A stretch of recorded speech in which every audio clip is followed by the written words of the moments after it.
교육에서도 결과주의 사고와 시스템적 사고의 차이가 중요합니다. 결과주의적 사고란 단순히 결과만 보고 판단하는 방식입니다.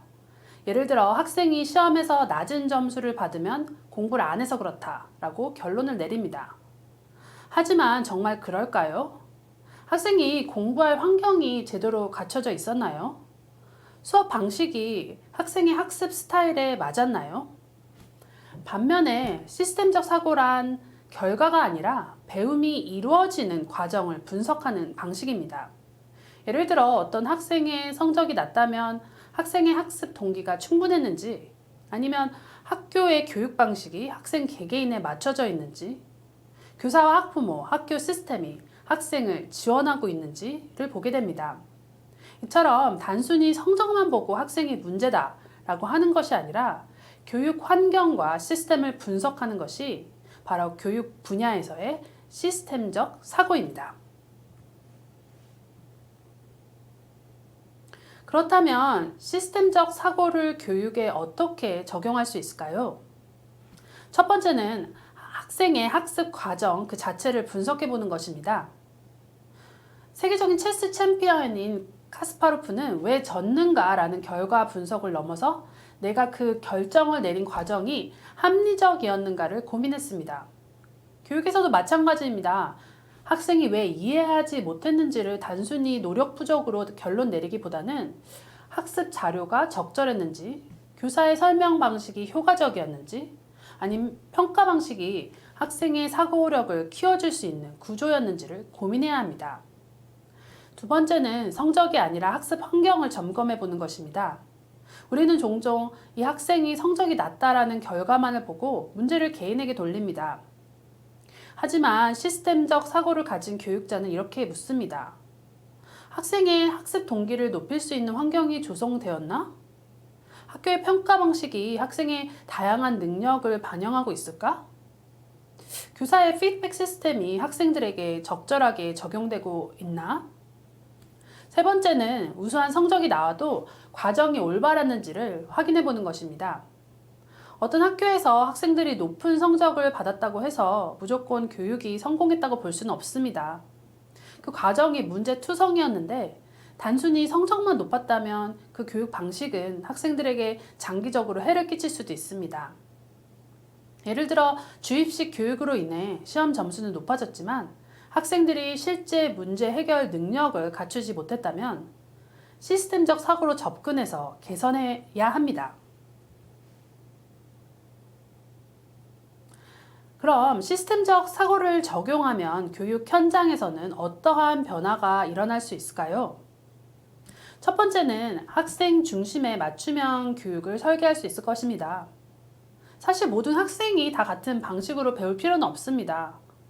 성적이 낮은 학생을 노력 부족으로 단정하기보다는 그 학생이 어떤 방식으로 학습할 때 가장 효과적인지 분석해야 합니다.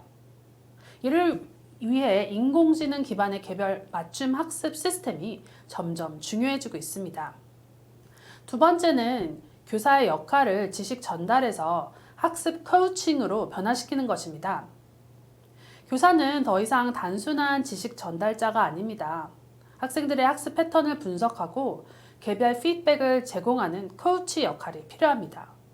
즉, 학생이 왜 모르는가라는 질문을 던지고 시스템적 사고를 바탕으로 해결책을 찾는 역할을 해야 합니다. 세 번째는 시험이 아닌 학습 과정 자체를 평가하는 것입니다. 시험 점수만으로 학생을 평가하는 것은 결과주의적 사고입니다. 시스템적 사고를 적용하면 학생이 배움을 통해 어떻게 성장하고 있는지를 평가할 수 있게 됩니다. 이를 위해 프로젝트 기반 학습이나 포트폴리오 평가가 점점 중요해지고 있습니다. 그렇다면 교육 시스템 전체에서 시스템적 사고를 적용하려면 과연 어떻게 할까요? 첫 번째는 교사와 학교가 시스템을 점검하는 문화를 만들어야 합니다.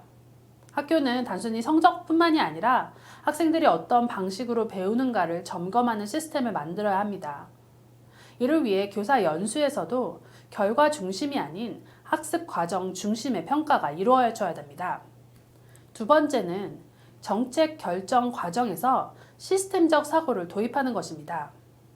교육 정책은 단순한 결과 데이터가 아니라 그 정책이 시행되는 과정과 환경을 분석해야 합니다. 예를 들어 어떤 학생들이 이 특정한 교육 정책에서 소외되는가를 고려해야 합니다.